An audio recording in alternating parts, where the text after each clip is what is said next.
Fafte, o te noe mamau se, o te no foi na Amerika le tūranga le ole. O le matua i le mana o lava i e istaka te tuto tasi, i toi tūilu mo se sauninga tasi. Sa mantua sa e ta ua se fono tele na foi i Amerika sa invaitai ulu o pasapone. Po le valu tasi, po le valu lua na foi i lunga i PUC. Na fono isa se o whamtalanga te isi lava mai swari tāua. Ina ia e maramama tangata. Ele na o lava i Amerika ia le te leo le impact po le awhaina o le ormere le satu lai mai. Le movement o tō. E o lava i Amerika. E reise whai a Amerika ia e reise mea la reina. Ia a se isa whamtalanga i nā fōi fono na lua maranga tuai. Whātai. O le tausanga na valu tōru. Le valu tōru. Lea whatau vai e tangata ringo i ai. Oi lea, te rei vai i le whono na. Nei po le valu lua se te lau e na. Na mao i Amerika. I au lau walu ia. No walu na ua malau maia. I le tamamatua i a papu. O te sauni o te alatu. Se i o ta whao.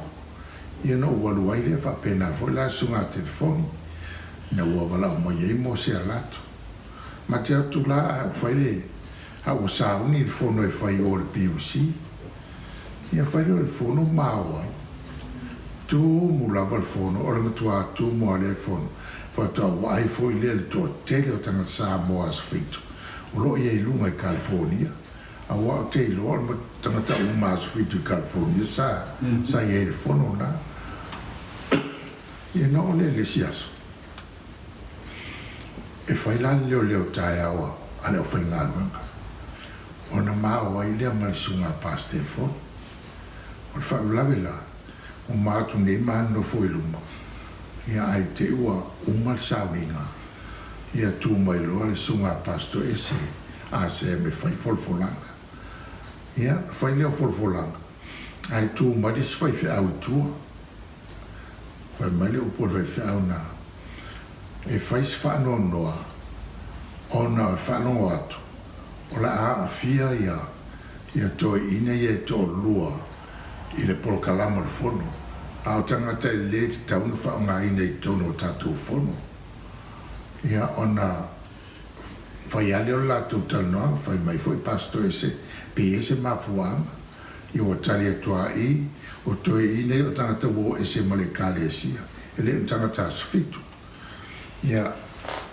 ala e mate no fun pas telefon ia fun mai role o talale ai toi ale fai fe auna ia te au lava ia ele te tau tu ua fo i ese avanoa i toi ina ia mai New Zealand au ni tu i ese avanoa ia ole manaunga na o se fai fe au ai tu mai la le fai fe au leo to ese o ia na ia fai mai e to te le fai mai se tonu langa o le hosting al tato fono e pula o pokalama a fai au te alwa e o atu to ina ia le si o to e pula o le pula ai ia le melana ta fie na so e o le si asuna so ai na mai e to se ta o le vano te lau ia o le si aso ia o tu ia to e o ia telefoni le vano mole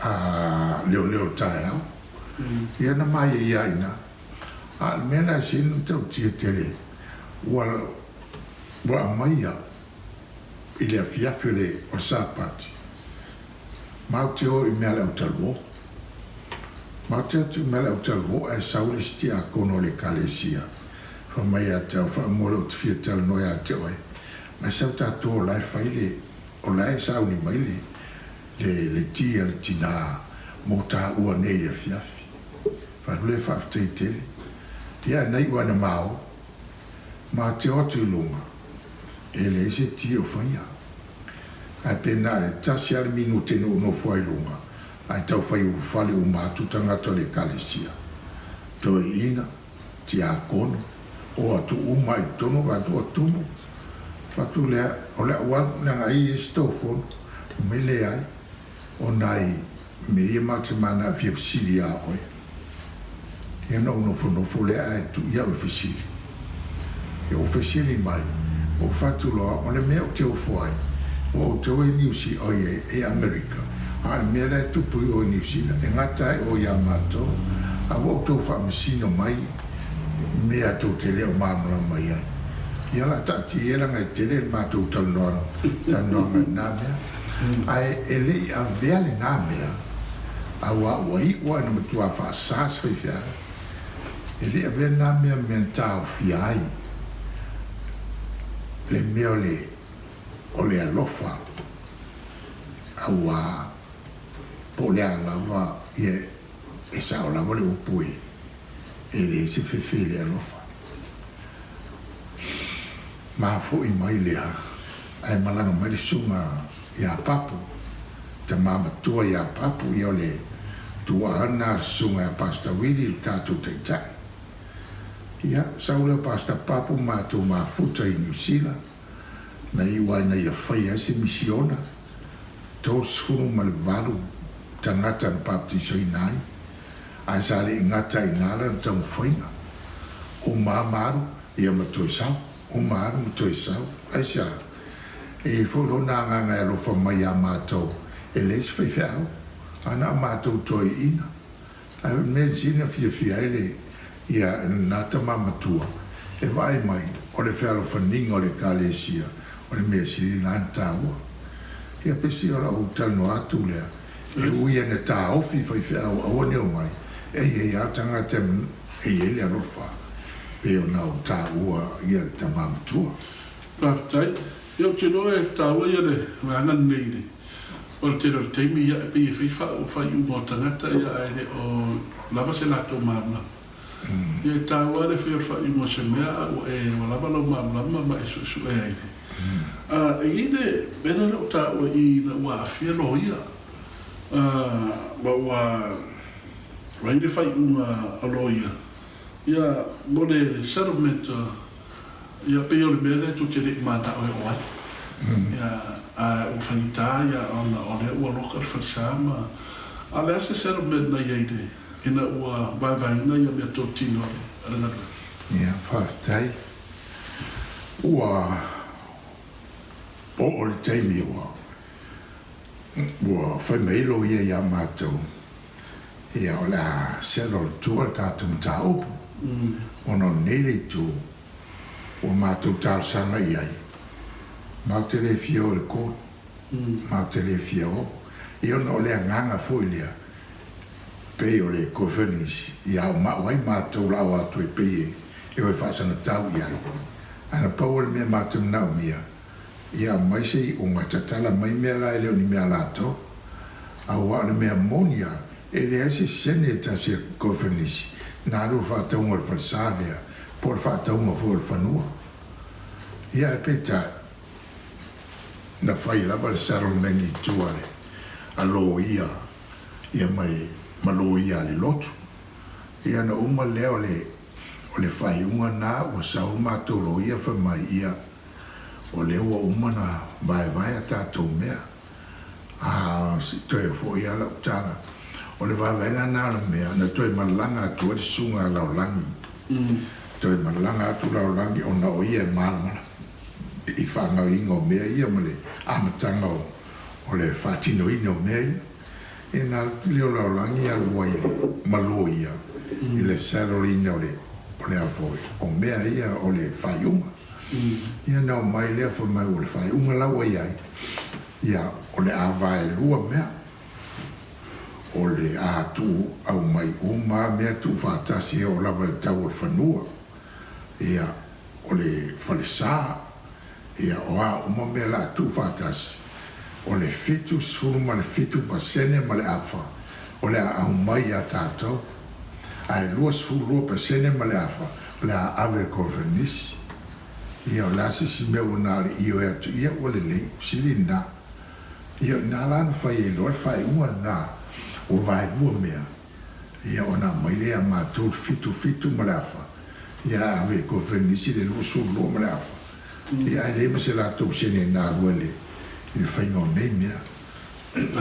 ia le nganga le tautua pe o le nganga le tautua le ua ia ma le tulaga foʻi le kalesia finitana na susesi ia pe o le faamasinoga ia e faafetai foʻi o outou foʻi lagona ma outou loto naunau foʻi ia aua leʻi ia mua le toʻafilemu tonu agaluega le alii seʻi taʻo mai e i le toufono sa fai sa e saunoa i se taimi o le toufono lea sa fai sa ina ua le talia ia lagoso na fai lole o le toufono e faaasa na tu so o se faifiao palani sa moa le o le plestene asau e faaasa na tu i luma i le kalesia ma faagalaina fasila tu o le ua o mai le tatalanoga ina ua i le plestene fou le maranga mai i Afrika ia seʻi faisau faapatalaga nava ai faafetai o le sapati le na malaga atu o le suga lagoso ma lona faletua ia ma le uso o alofi vae fautua suga e asene lena taofi e luma le auala e le faaogā latou ia o inā la ua matou mafaufau i se auala e mafai ona aua neʻi ia faailoga e matou seisi o ai uma tagata ia matou o le metasi afaifai ua sesē ia ai fo ia lagoso ia sui sesi mea matou te fai o le talia o tagata fai le ona matou fono ia fai le matou fono ae faaalia lava e finagalo o le kalesia ia e moni lava o taʻitaʻi toiʻina ia le temea naʻona e taʻitaʻi a le po le afeu se laua le sulutasi a valulua ia o le taimi lana oaʻu ua anou taitai mai le valutasi ia valulua ia ona matou talanoa lea ua iʻu la le matou fono talu ai o lagoso o le samoa e le agata o le samoa a o lagoso fo lea na au mai tau te iloina o le tagata o tatou a le auala ua au mai ai e le o sao o le mea lea la fai a se unga mautū nei le so faafea pe a sau se se faifeʻau ae tuli mai faapea po le mea sau a se se faifeʻau sau tonu o le tatou sauniga ma fai mai o ia e ama ia o le tali uma lavanai ai so o se faifeʻau lava Samoa palagi po ai e o lava se pelestene e sa na toe tu i luma o le kalesia talu ai lagoso lea ai sea afai ua faia lagoso a sau le palagi ia ua lē fea afai ua faia lagoso fai foi le se tagata ia peila o le iʻuga nanai ai ua matua mau ai loto tagata e lē toi ai seisia faina tu i luma o le kalesia ua o lau foi nai faifeʻau ia i Samoa ia ua o tapuni uma e nai te roa o mafaufau mai la matanga o le finauga mai lea ina ia faiselo Samoa tele o auala ma vanoa sa tatau ai na taofi le moment lea tele auala sa tau taofi ia taipei foi la le fono lea sfulono i tūlā na menisi mea sa tupu i tū atu a lea la po mai la i le malanga le plestene lea te lo mo sina whaamanulanga wae pe fōringa mai ana le tutu ai o tau pe i le fiafi lea i le fono lea i le whatau na uina le fono lea ana whaapea e whaale tonu sa o tau whiriwhiringa i le asona ia pe o le tantununga i aurunga i se luku sa o le timinga ia sei tau whaamanulanga i nawa e tai te tele mo le whaasili ai o te rei whaamara maina lea vaenga a whai tātou umare na iai i le awheu se lau warsu tasi warsu fulua na tō te silfia mai au ia o tō mātau mai a whai si se lau tala ia na tō te silfia ai o le au tau tala sao lawa ma ala na ele mamalama o lona winga tele iai o le aso na o le pō le aswaleiri na ua uma le mātou whaamai ngā whaafero i ngā sāpati ma ma le whanau ma le tina. Ai te tangi telefoni. Tangi telefoni o sunga ia sene fautua. O le whaapunga sene fautua whamai. Wa e loa le wa inele peristene. Fou. Whatu le ai. Oi ngā peristene. O le peristene fou le o sau e sui a Pastor King. O ia lea lea sau mai a Ferika. Whatu o. Alai me o sau mamau ai ai lea mai peristene. Ia watala ia mai. O lea sau i ene mafuanga sau ai. Ai pe e te malie. E iei a se amanoi mawhai ai. O na aluatu peristene tātou au moni mau ia i nā ia o tō. Ia ma si whaisa na sau noanga. Whawhiro ia e tō e kālesi.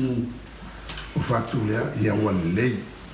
O tai au e whai ene mātou. Sauninga i ngā i mei road. A uma me ia lea vo sauninga. So o lea mani au moni mau. Ia lea au moni mau la tō te sumai. Ia lea se whanau lewa nāmea. Sumai. Ia o lole sapati mātou o le lotu.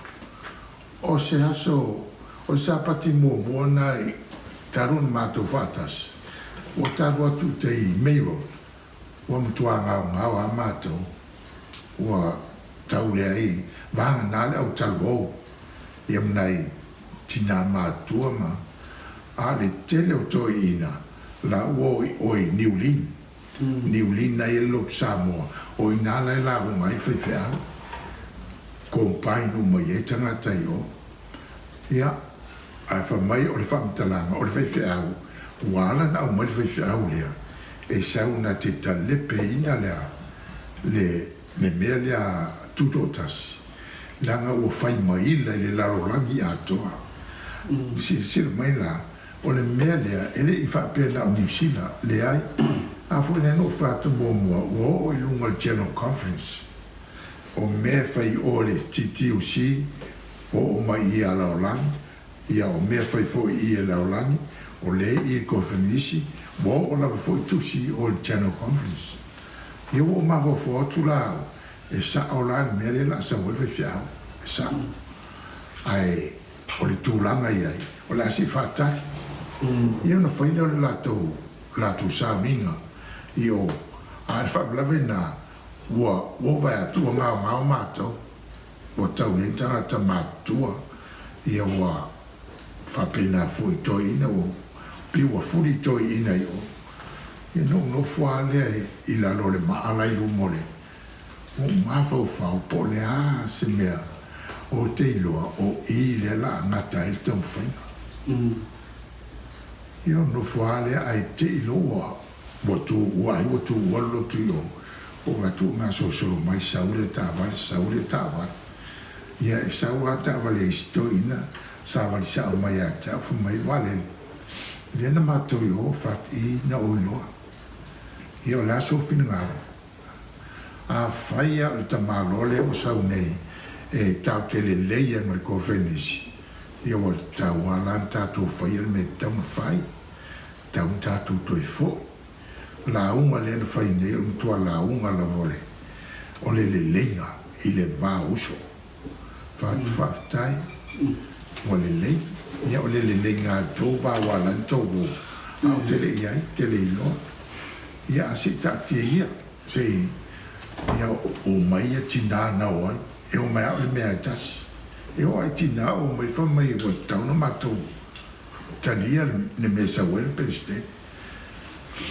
ia o malo wala o ina o malo le o toi ina mau te fono i le taimi ana na matua i tua le poto na fatu e iei si o sui no na mawhau taimi nei ia whai mai le la unga lea whai mai le la unga lea o lo whanongo atu o ienu mea le atu fatu ia whapea la tātia ranga leo tāi taimi a tātia mai a tia ia ona o lo le taimi usau peristene ia fatu lo tatou e whenua i uma le peristene.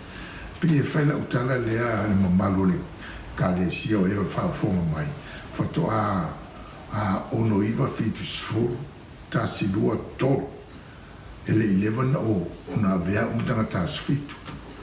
ia pela au inga ia whaintai tangata i o levana iai le vā ma whai whiau ma isi tangata o le kalesia sufita o aulai e le masentele isi tangata ia pela le ala na ua laina o manatu loa ia o le a whaia ia le tūlanga ua umana whaia le kalesia e matua le matua wheloa iai uma matua o tutonu ia o au ia o le Pelestene ia o sene ia o le whanitua o le Pelestene ia ona matua no whale a whai sauninga ia alu alu pokalama uma le pokalama ia whai mo le talo whai sa manatu la tangata o le taimere a po le al sau noanga la whaia ai Pelestene ia whaatali uma tangata mo le tūlunga o le whewhiau ia lai mat sau whai ai lan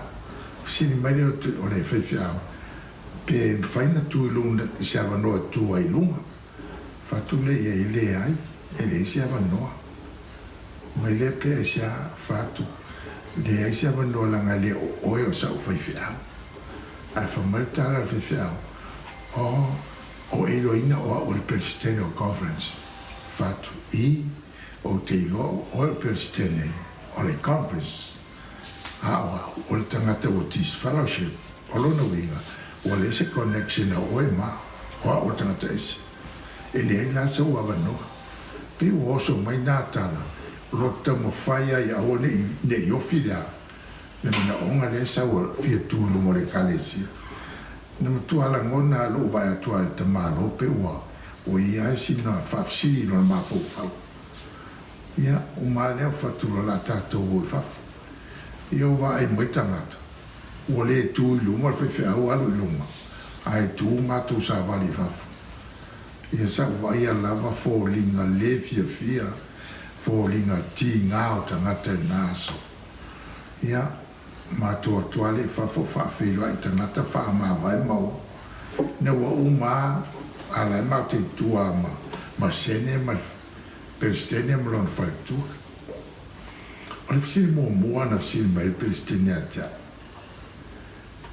e fia o lale a mea o tale sfua i male taulanga tu te mau al sapati fatu lolea o isi taimi e faafe o isu sapati a pau o tolu afe mo tupu to e fisi mai o fea la ave te wai fatu o tea tu lou lawa ene mamaru le kalesia male au fafo e whaitana o tau tale lea o pulanga le o poe le ava mani le mafau ai o tau tale le mea tupu na whai mai le whiwhiau o whea ave whaongai ai whatu lea you know and after service and on my way home there's a preach I cross the preach before my home and I will drop in the water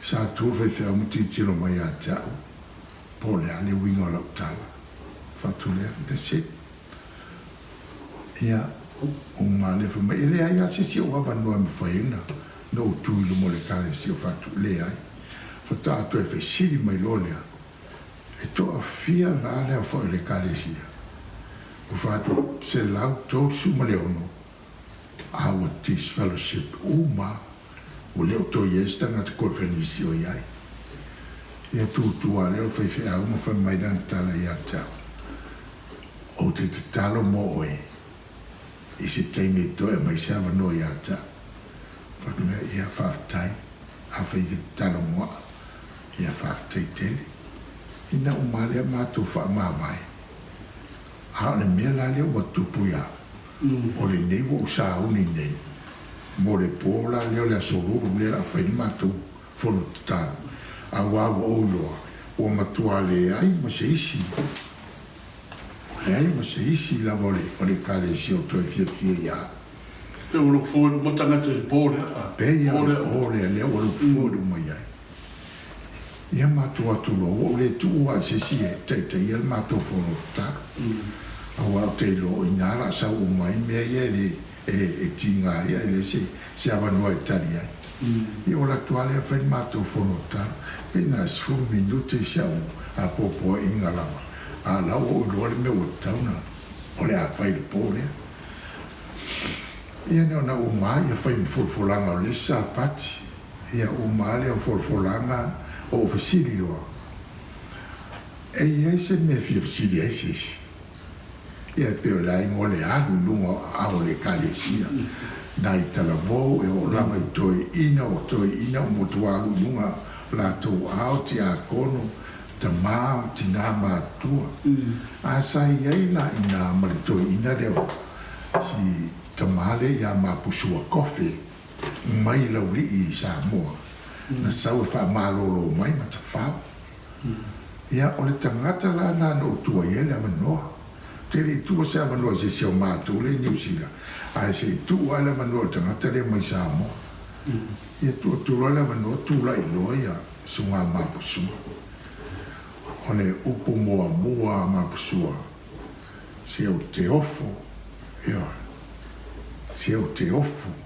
o le ai se a miu whatangata ola ia pe o upu la o lawa le na a o masan fui tātou Samoa o mea mawha umai la umai e msang pe luas fu minute o Samoa toi ina fai e lava e ti nganu whalongo atua o ona upu a la o te toa file mua tua le mso oli olo ina o ne mea mai leri io ia o tu a le asautala ai fai mai ato ina e na uma no folo i lalo to ina o to fsilo e iai masisi le ai mase au nei luma le o maua o matuae e maposua me sai lo tole kalesia io fatuloa e fatai mapsua io saunoanga le ai o te le tenai au le nganga fatai o te ilo o lo iai o to loto e ngā ruanga le tua au lau tani ele tau si a to se 5 minuti lau tani e pupu e lau tani la whapea nā lua tu la ngoso te e tātou la ngoso e le whaise me tono whansa o e si mea tātou whono leo sa whaila tō whai unga e sa so se whaife au e o lawa se whaife au mai Samoa po so se whaife au lawa e o lawa se perstene e sa na to e tū lumo le kalesia ia le kalesia o aina tau whir perstene e tū lumo le kalesia o au po oto na e tō sirfia o le tō whai unga e sa na to e tū se whaife au lumo le kalesia la me lai no le whaia langa o au le tō fie o tō teitai o lo tiute whaatau nuu la o tō whai unga o le whai unga la lean whai nei e le o au o tō ia pau nā lau tari hoi nā loa ua le sisi toi tau tala ua fo le sai ai umo fo le fono lea e li whapea mai ho se si fono lea to e sui se si mta upo lea na loto tasi uma le mea tasi ma lo lato le loa o lai whaateri mai le uma le mea e ao ngā i ele i uma le o i ngā lao tua i loa i lunga sunga ai foi a mako sua ia whaalalo mai ale o toina whaalalo mai mwhai mai loa le tau tino ngā mako sua ia lau sunga le te tai mani mamalu o le kalesia o simia o le ingoana o le tau ave o le mai aso le o toi foi e Samoa ma o le aso tau mua e Samoa o le sapati mua o le a whātu ai le kalesia so fitu Samoa tu o tasi i to tono o lauri ia ele se se nā mea ma tu whalongo atu lau wai eia o whātu e mapusua le tu o tasi i lauri o inala na mata mai ai o na vea ia lauri o le nofuanga au tu o tu to tasi Samoa ia ma o ina foi na mata mai le kalesia fitu Samoa tu to tasi i tu tono Samoa atoa O le au ngala le o sau mapsua.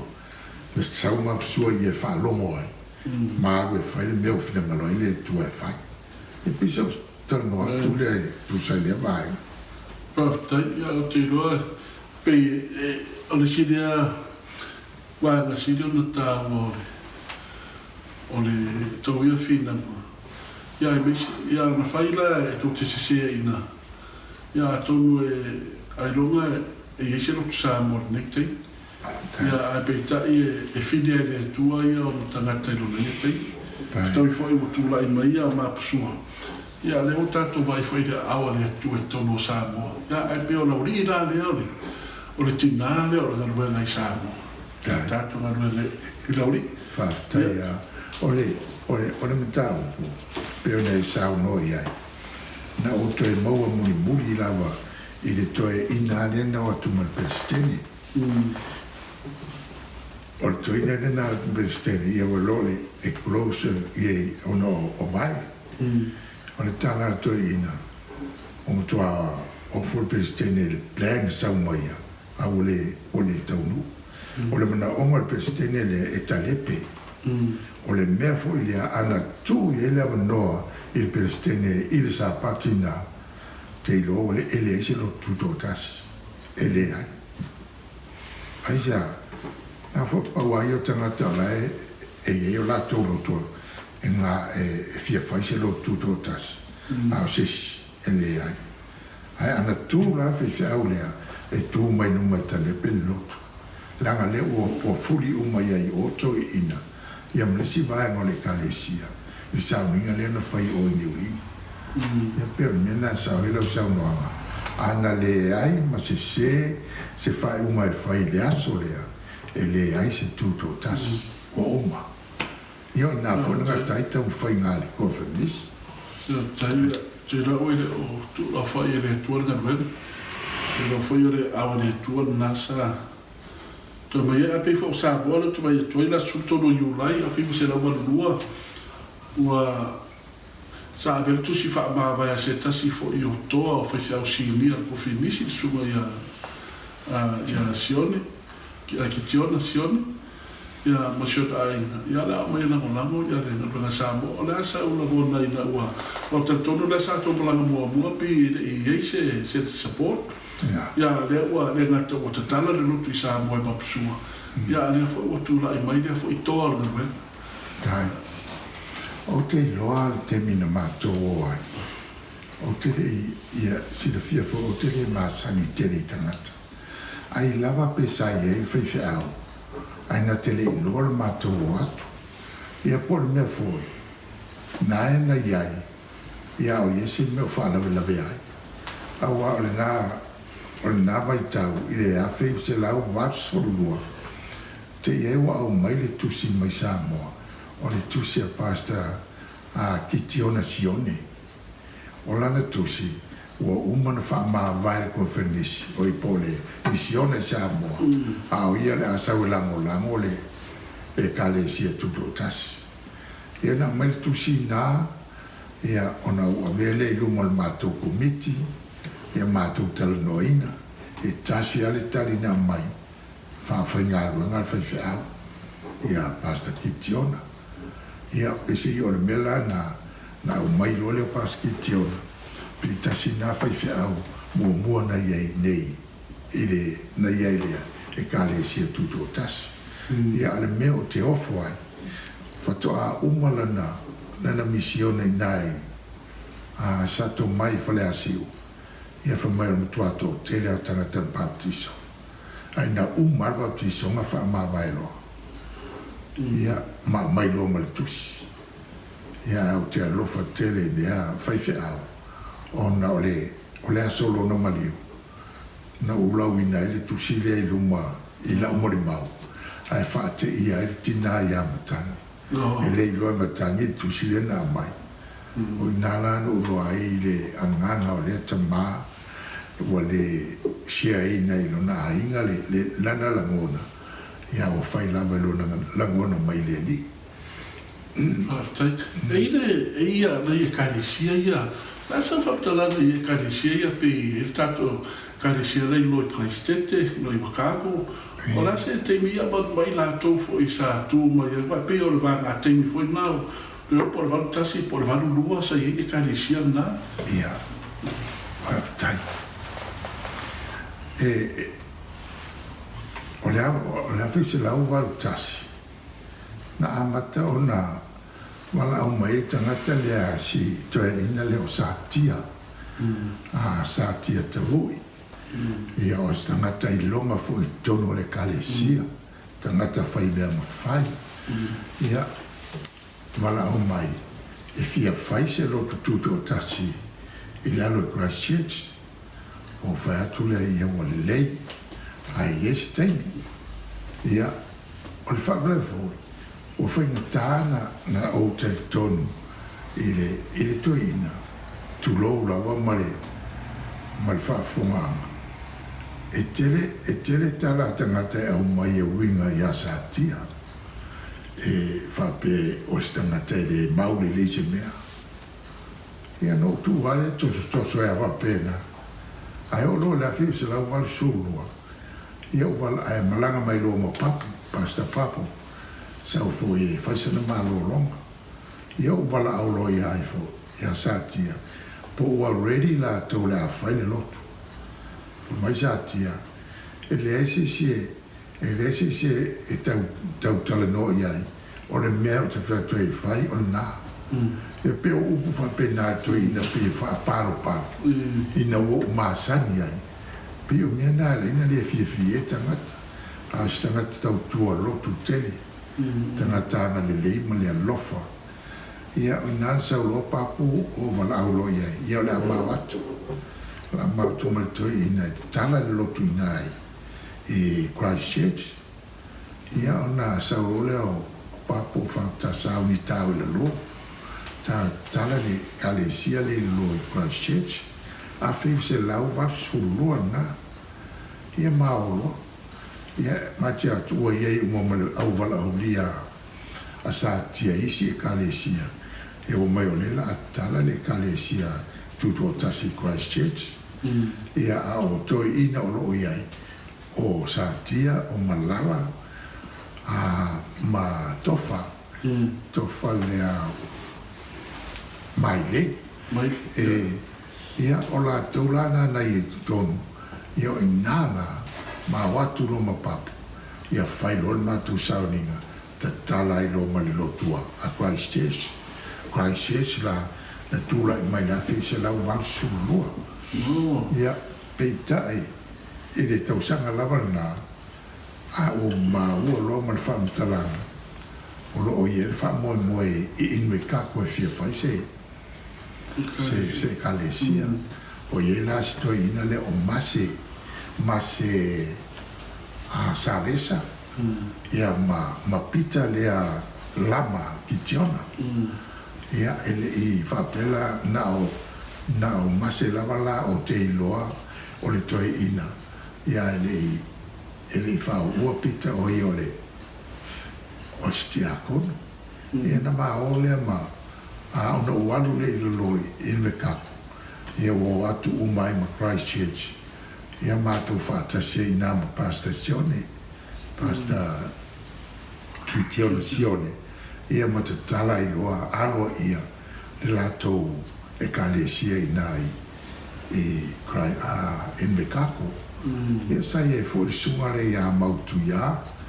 I le vaitamina tōwhia I ngarua I nā. Ia ona ua le whaawawina nā tūlanga. Ia ona ua bawe a whea le malanga mariu mo le oti. Ia le sunga le toi ina. Ia o le aini se whaia le ngā wenga. O le peo I fo I Christchurch se isi toi nara o lori ma. Whaatai. O le kalesia le Christchurch. Na malanga mai le sunga lori malo na ainga. I nai Christchurch. Ia haua I ele lotu o umana whātu. O le taimina ne o maliu ia malala, maliu sātia, o maliu foi tofa. a sunga la ya Lolly Collin o ia leo lo te mo ia tato ngā ruenga i tu tono Christchurch ia mai sunga ia vao sa tia o le alo leo sa tia ia pio la wana leo te mo ia ngā ruenga i Christchurch Whātai ia o te rawa mahne tere tāla maua te whai ua manino mai le whawhonga angare o le manu la tulu ia whapea fui ia nei tātou e kāre sia le ngatei kāre sia tuto tasi a whapea fui ia nei uso kofinisi ia le whai no o whanongo mai se tā o mai le tūlanga o le sā ilia o se whaiwhi au whapea o na iei i lalo i le tūsi o le sā ilia o se whaiwhi au le o tā o mai le tausanga po le valu lua na e tu le valu tonu ia o le ase tau tā pepenanga na whai na whapea whea fui na maua le whaiwhi au e o le saidia le swaifi au na te taitaia na ruena. Whaapatai. Ia, bua tau mwhai nei mātou e sa iri swaifi au. I nei mwhai lawa nei se sau e mātou te ngānu e whātasi i New Zealand. Ia, o le tūlanga lana iai sa malanga mai le sunga ia wha ia lao langi i le tausanga na lan sau lao langi, toi sau lao langi, o na o mātou wala au iai, na te ia sau ni ngore maliu, o le si toi ina leo mātou nā teini, whafuse ia lawano na maliu sunga ia whai te vaenga. Ia na su mai leo lao langi, whai uma sau ni ngā o whai te, ia umaloa ia, sau ni ngā sa pati mātou lotu. Au le malanga i New Zealand na launga i Naime Road ia mana tala na whai mai o te le loa pe iai se si whai au o hawa noa e ma whai ona sau i nei te ia le tātou ngā ruenga o a o fo ia o te loa te ngāna o toi via sau o le toi talia o tu tono New Zealand a e tasi a tangata le o te loa a ma whai ona o tau a maia ia o le tangata la nā a ma whai na o mai o tangata nā o te loa e ma whai taita ia tātou ngā ruanga i nei ia na o male a whasiri e po o ai le tangata lea ia e whai mai a whai whiau o le tangata i ngoi i a wili o le atari i o papu ia sa onga fōi lae sa onga fōi i Amerika ia mātuatu e ia o le le e ui lava na fo mātou le māmalama po oai e mātou te le wā ai fo iai a oe leo whaalangolango iai langa oe na e whaia le ia fuafuanga meo whiutana na inga mua muma konfenisi ia oe fulare la mātou whaalongo e po la sautala winga i le tūlanga ia paualantala na paua na o le whaiwhi au te iloa e mwhaina au mai o tau awa ua matuale ava noa asisi. O le upula na ua matuale ava noa asisi. Ia mawhai mai e tawana au mai tangata lea e le lewa nei mle a onga. I nana ni mātou i o e lo iai. Ia fu e sau. Ia ona tusi lole iai. Mao te fia fei loa ia wili. Ia e te fula o tusi mai wili. O le na ua latu. A whaia ma whaina o nofo ina ia o lea tātou ngā lue. Mananga mō mai leo wili. Sau leo wili whaia na mātou whono. Ia oe ei mai a inga o mea e tau ona whaia ia mo le ngā luenga. Tu sa foi o whainga o sauninga. O ia pule i lunga pule la. Pule fo ia tangata ave i lunga pule la. Ia oe a inga whapena nā fo. Na mātou whono e ma Pastor Willie. Ia, una le whapungoa le a fōi. Si tamu whaia la tau pepa. Ia una longo mai lea. Ia la nanto e fōi e Pastor Willie. Ia nā lan sauni e loa le a inga mau mai. Ina o muri atua i maltusi. O mātou malau lia whapitoa. Ia sunga a Willie. O le whaiwhi awa le mātou i kālesia. I utonu ai New Zealand. A wa fula le o le asia ia conference a ula o umana no cooperate le lotu la vo le stala ia la umamala umala malo o le lotu ese lotu le le o ila roi fus fai ngasis e dana na mananga mai losu nga pasta wili ma le ai ia tantum Samoa na ua mai ia po le wha ngataina fo ina le prokarame ia e tusa ma le morimau ia po se tala oto fo i le fo i toa na ruena na sa mai le su o tae ao ia ma fita fo na ruena ma e fai ngofie mai le afe i va se lau fitus fulu martolo se pa ia mai le afe i va se lau vanus fulu martolo ia pe on tau whaarolo mai e te le mea na wai mai e sa te tau na tau fiai ia rea foi fa moe ma le nau ta ingo tangata Samoa ia peitai ia na whina mai ia o nisi ua moe malai o mai tia sa ia e whaftai rea o ave pe le tua soifua mana mano sila nau au ia lea ua sa whapea ua valu suriva no tau sana le e whatua fit suriva Misu mariwa no tau sana le a awa le tua o lona manos ia le ma faina fa soa mai ai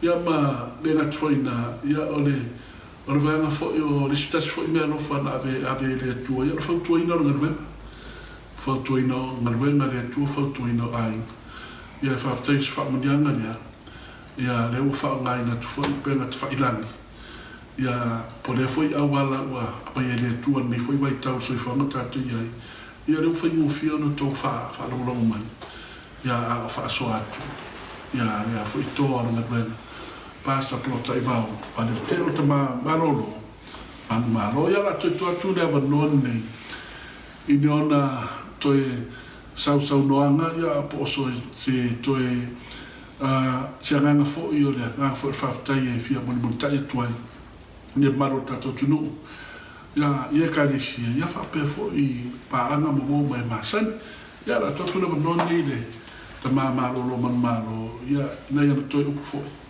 ia no tato ta ma va ile Samoa ia ni tu la fa tai te lava mo le no wa mai a tia ma o te la mona fo le nei aso e a fai u fa maria ina lo fina ngalo e tusa o whamatalanga uma o tui nātu le amatanga o ne kalesia e au te whawhitai pe ata lia e lo mawhau e moni ma whamaoni me o whaia le tua mo tātou ma o ne fiafi o te whawhitai tele i le nei po kalama o na ua mwhaiona o mea tau ni awa no te whailoa tuai ni mea e tusa le amatanga o nei ngā luenga awa o te mautino foi e le ase mea te ua tupu e tupu ana mea e tauna Yesu na mafuaanga a whaifo e no na mafuaanga e tau fo na Yesu pongai o le pongai lao mea uma i nei e mawhai o na tāpua i tangata Samoa i lana lava ngana ai ono le tele o whata milonga e a leo na umi ma whainga tā mea uma a o le nganga whinau ma le nganga tau whai o le mea na sirin tau. E le o onga sirin tau ia tau i le whaiwhi au le na mātu o mai le amtanga, pasta laulangi. O lana toi la unga no le a fōi Amerika. Na ia sau noai upu whapea, aua nei e malia le puwai. Ai te mwhai e ino umal pakete. O lona winga o le nafa upunga, aua nei e malie ngō fie, pe te fiu ngō fie, whaia ia umale lei se mewa e whaia, ona e loa leo lo nei unga. Ai lo lo wha vai vai, a o lo o iei lei unga le lei o lo muni muni mai.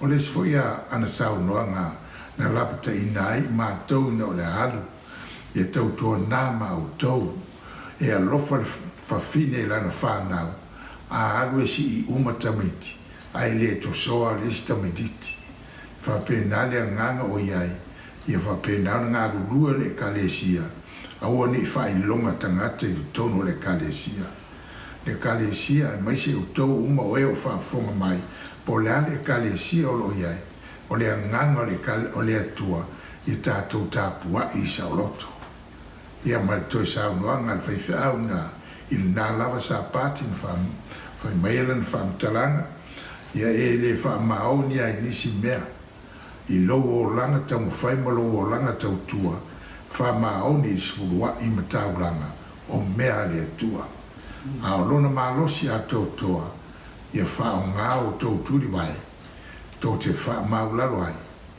ma ia matata wai le tua e ala le tano ia Samoa o le whaamtalanga le ne fiafi a whai e iei ni mea o e whaafsiringia po ni mea te fiafisiri ai ia au mai lau fisiri o te mawhaina o taliatu o nolo oto pel tātou mta upu ia o tele lava o mea ia olo o mawhai o na tātia mai pe a whai in fisiri ia o le atari atua I tu sauro manaonga ia whamaria le atua nei tu la fiafi e le mamalo le au fia o e o whaafong mai ai maise le ka le si asfitu sa mo tu do tas ia le ngate lea o I la tau o e o lo ngarurue mo le pueina o ne pokalama ia whamanuia le atua ia soifua mo ia manuia ia whaaftai a Samoa ia o toi upuna le tūlanga whapia na I tātou le ni tūla le aso ia a whapia fwoi ua sala se ngana ia lofama ia lafu inu le a ngā ia whapia nāna ia I te awa le tua I mea umana whātāte whaia ia awane I misia te oe o le amatanga nei o le nei plokalame tā ua o le whaiu lomboe finish your race ia o lea o le tali malanga po le tali malo po la auto host ia o Pastor J. Siofile the OG preacher ia awane ngā le oe sai nei follow mai follow me on my social media at the OG Preacher in English. You have a show if you want to follow. You're more than welcome to go on that site, so you'll be able to see me. Mo tato ya vai foi lalo le ile vanga ya olera bratu foi lungo on the screen ya ina ya e loa ya melo I tato proclame ya aile ya fa pay for yo tu la umala ya la tu te mama lolo na te fa ina tato maftana te tal lo mātou te mai o le langi mātou te vihia ma whaaftai a lawa lawa whio nei tu aso whaaftai me uma wa e fōina ne ngātai leo le mawhau le lei o le mātāla I nei e mawhauna mātou I loa le tua o mea uma mātou te whaia I a mātou au na I a te oe ma le wha maoni ia lo whangia le ri e lātou uma o e o whaafonga mai I le nei porkalama ia ngarue ina le ngāngo lau whio I lātou uma ia maua la tau teri tonu ma malama e tu so le te inga la o fio e le faingo fie ia ma tu vole le ta mai ia fi so swani mai ma ia ma futa mai ma ia tu mau pelo wanga le lunga ia ma tu o malama nei se ia o fa va lama amen